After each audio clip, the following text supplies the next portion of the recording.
My future stepmom told me to stop eating if I wanted boys to like me, then praised me for starving myself. When I finally told my dad the truth, she shrieked, "You've poisoned him against me, you little bitch." I didn't say another word. That was a week ago. Tonight, police had to drag her away from our front door. I have the opposite of daddy issues. My father is such an amazing man that it tricked me into thinking every man was great. When I was a child and he only had enough change in his pocket for one of us to get ice cream, he always let me have it. And whenever he saw me crying over a bad report card or dumb friend group drama, he would literally take the day off work to take me to my favorite diner and order practically every dessert on the menu. And it's for this reason that he only started seeing someone new when I was 16, because he never wanted me to be confused about who my mom was. Needless to say, I was super happy for him. In just their first month of dating, she bought him flowers, and he was coming home every day from work with an extra big smile on his face. He was practically beaming, and it wasn't until I finally finished high school that I was allowed to meet her. She spoke softly, and I got the impression that she was the type of woman any man other than my father would take advantage of. Very kind. We were sitting at the kitchen table with 2 beautiful plates of homemade pizza when I realized just how wrong I was. Halfway through the meal, my dad went to the bathroom. Suddenly, Catherine put 3 of my slices back on the table. "Your metabolism isn't going to last forever. You'll thank me when you're older." I was so stunned that I didn't even have a chance to reply. And when my dad returned, neither of us mentioned what had just happened. I was going to tell him when she left, but as soon as the door closed, he began singing her praises. "Isn't she just the best? I'm thinking of proposing to her soon. What do you think, darling?" His joy was practically lighting up the entire room. I couldn't be the one to put it out. "Yep, she's great." A few days later, I woke up to him hitting me with a surprise. It was a leaflet for a holiday in Miami. "Honey, there's a huge discount for this resort in Miami. I was thinking the 3 of us go. You, me, and Catherine." A cold dread instantly filled my stomach. "No, you and that crazy beach can count me out," I wanted to yell. But instead, I plastered on a huge smile and said, "Of course I'm down." He then sat on the edge of my bed and booked it right there on his phone. I decided to make the most of the trip and packed all my summer clothes. Tube tops, linen pants, shorts, you know the drill. When we got there, the sunlight instantly entered my bones, and I swear I felt like I had popped a Emily or something. Me and Catherine were lying on the sunbeds when I felt it, a pinch on my upper arm. "Darling, you look like a beluga whale," Catherine said with disgust. She proceeded to take my tray of food and throw it out. "If you want the boys to like you can't just be a greedy W word." My face flushed with heat, but this time it wasn't from the sun. It was embarrassment. Was I really that fat? Immediately, I felt an overwhelming urge to hide my body from the world so they wouldn't have to see how ugly I was. And I guess she noticed because she handed me a towel and told me to cover up. I guess 18-year-old girls really are impressionable, because I spent the rest of the weekend either fasting or pretending to eat in front of my dad so he wouldn't worry. Catherine would praise me for this and tell me that soon I could look like her. Even after the trip was over, I kept under-eating, and 3 weeks later, I looked in the mirror and saw my face had drained of color. Hair was falling out. I could barely stand without feeling like I was going to collapse. And as I did my daily body check, my dad walked in. "Honey, what the F did you do?" he cried out with tears in his eyes. "Have you not been eating? You look so pale, baby." At that point, I was so hungry I could barely think about anything other than food, let alone keep a secret. So I said the first thing that came to my head. Catherine told me that I should lose weight. I said it casually, unaware of what would come next. "What?" My dad's voice shifted. It had turned into something scarier, an anger I had never heard before. He didn't say anything else, just carried me to the kitchen and cooked me my favorite meal, homemade chicken Alfredo. As I ate, I realized how dumb I'd been, and vowed to myself to never punish my body again. Suddenly, my dad's voice erupted through the walls. This was the first time I had heard him raise his voice at anyone. When he returned, his face was bright red with anger,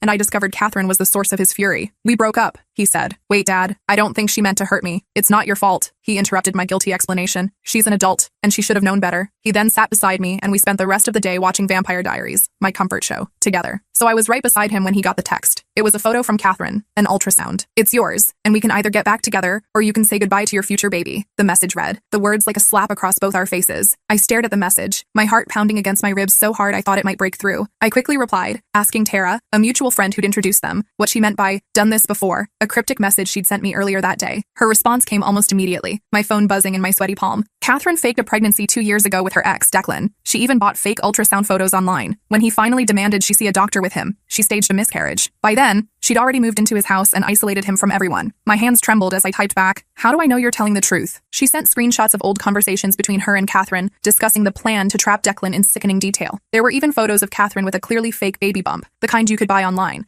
the silicone edge visible if you looked closely enough. "She's dangerous," Tara wrote, the words sending a chill down my spine. "She isolates people and uses them." When I confronted her about what she did to Declan, she spread rumors that destroyed my reputation. I had to move to a different city. I thanked her and promised to be careful, relief and dread battling within me. This was the proof I needed, but I had to approach Dad carefully. He was already so deep under Catherine's spell that he might not believe me, might think I was just trying to sabotage his chance at happiness. That evening, Dad dropped another bombshell, his voice carefully neutral as he stirred a pot of pasta that neither of us really wanted. "I've been thinking," he said, not quite meeting my eyes, focusing instead on the swirling water. "Catherine and I are getting a place together. For the baby." My stomach dropped, a physical sensation like being in an elevator that suddenly plummets. "What? When?" "We found an apartment closer to her doctor. I'm moving in next weekend." He finally looked at me, guilt written across his features. "You can stay here, of course. I'll still pay the bills and everything." "Dad, you can't do this. You barely know her." I pleaded, my voice rising with desperation. His face hardened, the softness I was used to replaced by something stubborn and unfamiliar. I know her well enough. She's carrying my child. But what if she's not? I pulled out my phone, my fingers fumbling with the screen. I need to show you something. Just then, the doorbell rang, the sound slicing through our conversation. Dad went to answer it, his shoulders set in a way that told me the discussion wasn't over. There stood Catherine, holding a casserole dish and wearing a loose-fitting dress that highlighted a small bump at her midsection, artfully positioned to look like a growing pregnancy. "Surprise!" she chirped, her voice honey-sweet again. "I made your favorite, Larry. Chicken pot pie." Dad's face lit up as he ushered her in, the tension in his body melting away at the sight of her. I felt sick watching him fawn over her, taking the dish and pulling out her chair at our table, our family table where Mom used to sit. "I thought we could have a nice family dinner," Catherine said, her eyes flicking to me with barely concealed disdain, a snake sizing up its prey. Throughout dinner, Catherine dominated the conversation, talking about nursery colors and baby names, her hands constantly cradling her supposed bump. Dad hung on her every word while I pushed food around my plate, the pot pie tasting like ashes in my mouth. When I tried to bring up anything else, college plans, a movie I wanted to see, Catherine would smoothly redirect the conversation back to the baby, her voice rising slightly to drown mine out. After dinner, I went to grab my phone to show Dad the messages from Tara,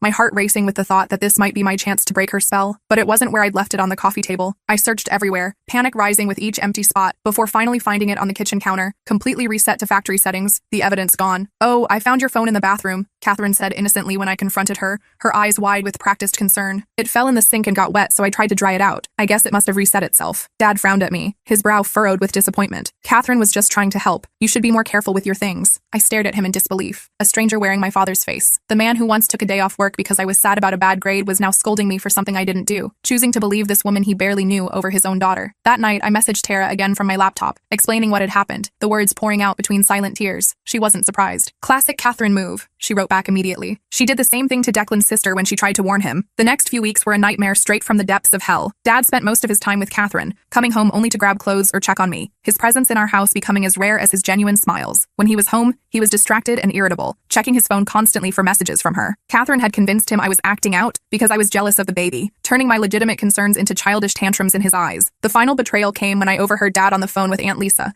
his voice low as he paced in the backyard. "I know it's a lot to ask, but could she stay with you until things settle down with the baby?" A pause as Aunt Lisa presumably responded. "It's just temporary until Catherine and I get into a routine with the newborn." He was actually going through with it, shipping me off so Catherine could have him all to herself, erasing me from the picture like I was an inconvenience rather than his daughter. I decided I needed more evidence, something so compelling that even Dad in his besotted state couldn't ignore it. If Dad wouldn't believe me, maybe he'd believe his best friend Brian, who'd known him since college and had been like an uncle to me my whole life. I reached out to Brian and explained everything, including Tara's messages and what had happened to my phone. He was skeptical, but agreed to look into Catherine's past, his protective instincts kicking in despite his doubts. 2 weeks later, Brian called with news, his voice grim on the other end of the line. "You were right," he said without preamble. "I have a buddy who works in records at Memorial Hospital. Catherine has never been registered as a pregnant patient there, despite telling your dad she has regular appointments. That's not all," he continued, as I sank onto my bed, relief washing over me. "My wife's cousin works at the baby store in the mall. She remembers Catherine coming in months ago, before she even met your dad, talking about being pregnant. She was buying those fake silicone bumps that actresses use in movies." Relief flooded through me like a substance, making me lightheaded. Finally, someone believed me. Brian agreed to talk to Dad, but warned me it might not go well. "Your dad's always been stubborn when his mind is made up, and he really wants this baby to be real." The next day, I came home from my part-time job to find Dad sitting at the kitchen table, looking shell-shocked, his face ashen and his eyes vacant. Brian sat across from him, a folder of printouts between them, evidence laid out like a prosecutor's case. "Tell her what you told me," Brian urged gently. Dad looked up at me, his eyes red-rimmed and hollow. "Catherine's been lying," he said hoarsely, the words seeming to physically pain him. "The baby. It can't be mine. The timing doesn't work." I wanted to scream, "I told you so," the vindication burning in my throat, but the broken look on his face stopped me. Instead, I sat beside him and took his hand, feeling how cold his fingers were despite the warm kitchen. "I'm so sorry, Dad." He squeezed my hand, his grip desperate. "I should be the one apologizing. I didn't listen to you. I let her come between us." Brian cleared his throat, his normally jovial face serious. "There's more. Catherine has a history of this behavior. She's done this to at least 2 other men that I could find. One even took her to court over it." Dad's phone buzzed with a text, the sound making him flinch. "Catherine, where are you? We're supposed to look at cribs today. I found the perfect one for little baby James." Dad turned off his phone with a decisive click and pushed it away like it was contaminated. "I need to end this. In person." "No," I said firmly, surprising myself with the authority in my voice. "That's what she wants. To manipulate you face to face. You need to get a lawyer and handle this properly." Brian nodded, his expression grim. "My sister's a family lawyer. She can help you draft a statement demanding a paternity test and cutting off contact until it's done." Dad agreed, but I could see the conflict in his eyes, the way his gaze kept drifting to his silent phone. Despite everything, Part of him still believed, or wanted to believe, that Catherine was carrying his child, that the family he'd been dreaming of wasn't just another one of her elaborate lies. The next morning, I woke to the sound of voices downstairs, the cadence of argument rising through the floorboards. Dad was supposed to be at work, so I crept to the stairwell to listen, my heart racing. My blood ran cold when I heard Catherine's voice, high and plaintive. "You're being ridiculous, Larry. Of course it's your baby. Who else's would it be?" Her voice had that practiced quiver that I'd come to recognize as fake. "The dates don't add up, Catherine. You were posting about being pregnant before we even met. I've seen the screenshots." Dad's voice was steady but strained, like he was holding himself together through sheer will. "What are you talking about? Who's been filling your head with these lies? It's your daughter, isn't it? She's always been jealous of us. She can't stand to see you happy with someone else." I held my breath, my nails digging into my palms, praying Dad wouldn't fall for it again. "I want a paternity test," he said firmly, the words clear and uncompromising. Catherine's voice turned cold, the sweet facade dropping away like a mask. "So you don't trust me? After everything we've been through? It's not about trust. It's about facts." "Facts?" she spat, venom replacing the honey. "Here's a fact. If you push this, I'll make sure you never see this baby. I'll tell everyone you abandoned us. Your boss, your friends, everyone will know what kind of man you really are." I'd heard enough, rage propelling me down the stairs. I marched into the living room, phone in hand, recording app running, capturing every word. "Get out of our house," I said, my voice steadier than I felt, adrenaline making my limbs tingle. Catherine's eyes narrowed, her gaze sliding over me with contempt. "This is between your father and me. Adult business that doesn't concern you." She emphasized adult as if I were a child, not an 18-year-old woman. "It became my business when you told me I looked like a beluga whale and made me stop eating." I shot back, the words bursting out of me. Dad stepped between us, his body a shield. "Catherine, I think you should leave." "Fine," she snapped, grabbing her designer purse from the couch. "But this isn't over. You'll regret this, both of you." The threat hung in the air as she stalked out, the door slamming behind her hard enough to rattle the family photos on the wall. After she left, Dad collapsed onto the couch, head in his hands, his body suddenly looking older, worn. "I've been such a fool," he whispered, the words muffled by his palms. "It's not your fault," I said, sitting beside him, the couch cushion dipping under our combined weight. "She's manipulative. She knew exactly what to say to get to you." He looked up at me, his eyes filled with remorse that broke my heart. "But I should have trusted you. I'm your father. I'm supposed to protect you, not." He trailed off, unable to finish the thought, the weight of his perceived failure too heavy to voice. "We'll get through this," I promised, meaning every word. Together. For a few days, things were quiet, too quiet, like the stillness before a hurricane hits. Dad formally requested a paternity test through his lawyer,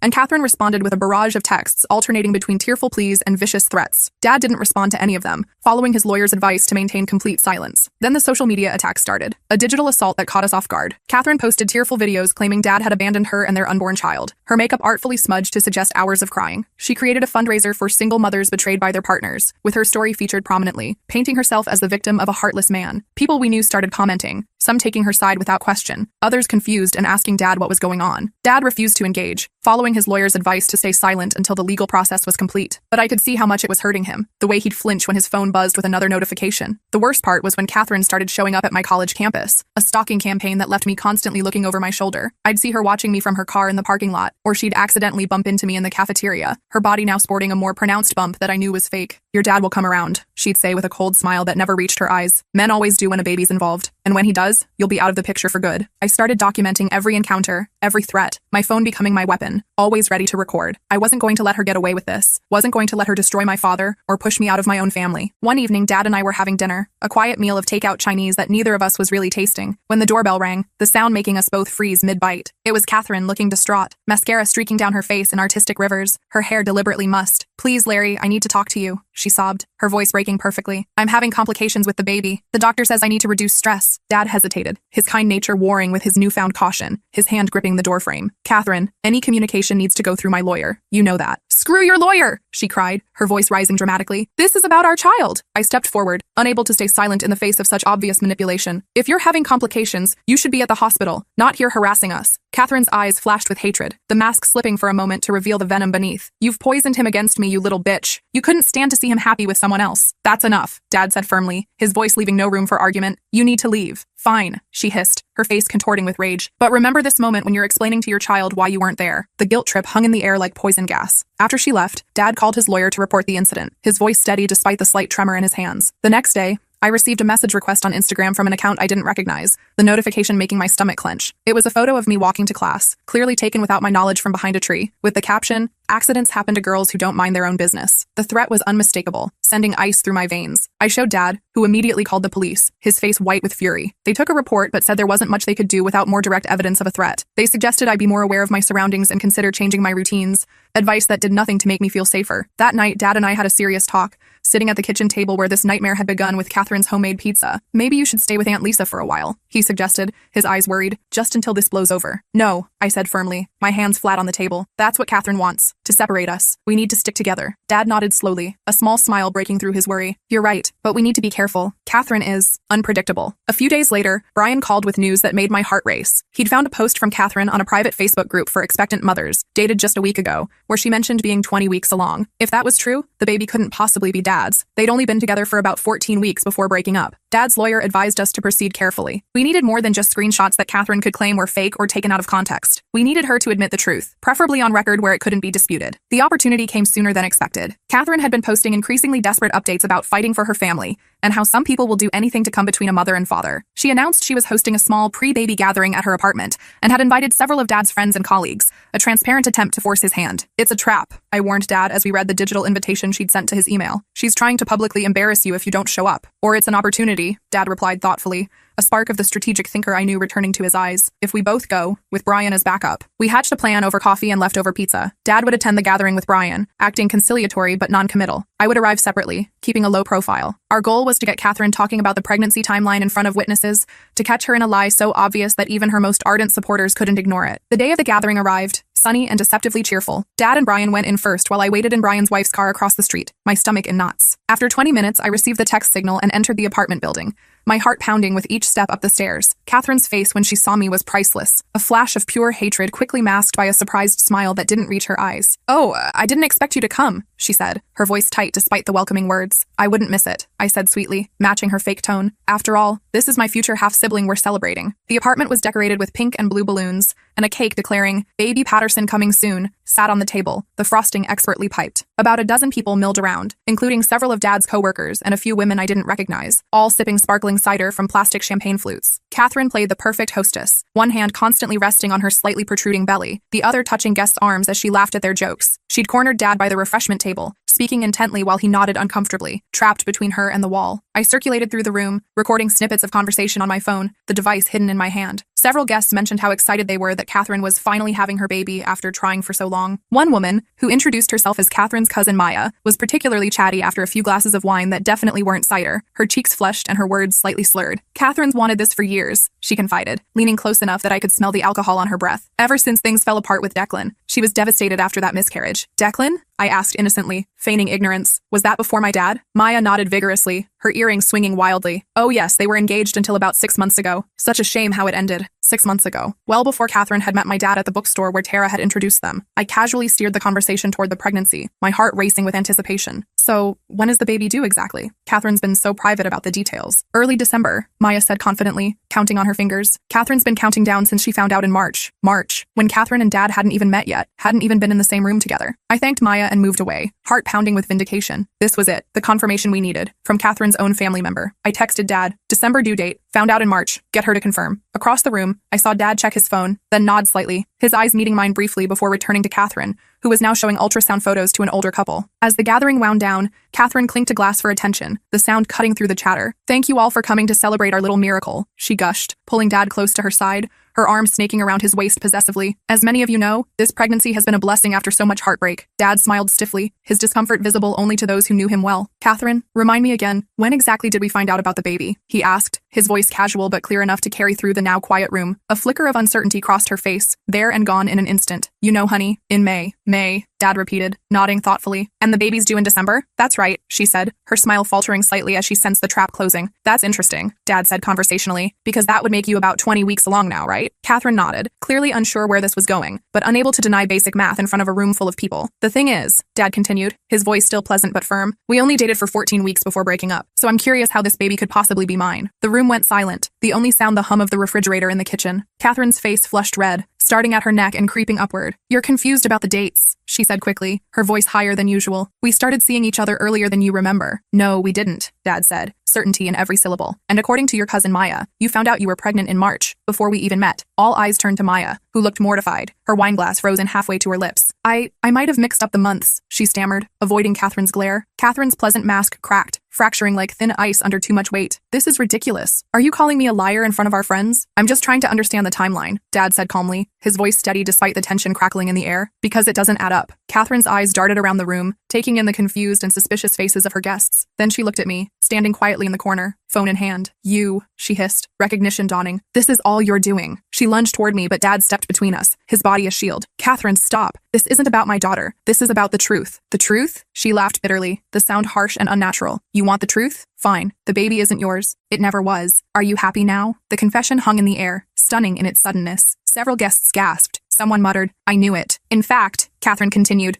her voice rising hysterically, mascara beginning to run as genuine tears formed. There is no baby. There never was. But I deserve to have you after what your precious daughter did, turning you against me, ruining everything. Dad looked at her with a mixture of pity and disgust, his face showing the final death of any feelings he might have had for her. I think you should leave, he said quietly, his voice barely audible. This is my apartment, she shrieked, spittle flying from her lips. Then we'll leave, Dad said, taking my arm gently. And I suggest everyone else does too. As we headed for the door, Catherine's voice rose to a scream behind us. You'll regret this, Larry. Both of you will. I'll make sure everyone knows what kind of father abandons his pregnant girlfriend because his fat daughter was jealous. Dad stopped and turned, his face calm but resolute. Catherine, I have everything you just said recorded. If you contact either of us again, or spread any more lies, I'll take it to the police. Do you understand? Her face went slack with shock, the realization that she'd been outplayed dawning slowly. Then, with a howl of rage that seemed barely human, she grabbed the cake from the table and hurled it at us. It missed, splattering against the wall in an explosion of blue frosting. Get out! She screamed, her voice cracking. All of you, get out! We left quickly, along with the other stunned guests, no one wanting to remain in the path of Catherine's fury. In the hallway, Brian clapped Dad on the shoulder, relief evident in his face. You handled that well, man. Dad looked exhausted but relieved, the weight of weeks of manipulation finally lifting. Let's go home. In the car, I finally let out the breath I'd been holding, my body sagging with release. It's over, I whispered, hardly daring to believe it. Dad reached over and squeezed my hand, his palm warm against mine. Yes, it's over. But it wasn't quite over yet. That night, Catherine bombarded Dad's phone with messages, threats, pleas, accusations, each more desperate than the last. He blocked her number after reading the first few. Then she started calling from different phones. The numbers unfamiliar, but the voice unmistakable. We unplugged the landline after the third call. The silence a blessed relief. Around midnight, we heard a car screech into our driveway, tires protesting against the sudden stop. Catherine stumbled out, clearly hammered, and began pounding on our door, each blow making the wood shudder. Larry, I know you're in there. We need to talk. Dad called the police while I recorded her through the window, my phone capturing every slurred word and dramatic gesture. She was screaming incoherently, occasionally stopping to sob dramatically, mascara streaking down her face in black rivers. You're choosing that fat cow over me? She'll never make you happy. She'll just drag you down like she always has. When the police arrived, their lights painting the street in red and blue, Catherine tried to claim that Dad had assaulted her, pointing to a bruise on her arm that looked suspiciously like makeup. Fortunately, my recording showed she'd arrived already agitated, the bruise visible before Dad had even opened the door. The officers escorted her off our property with a warning, one of them staying behind to take our statement for a potential restraining order. The next morning,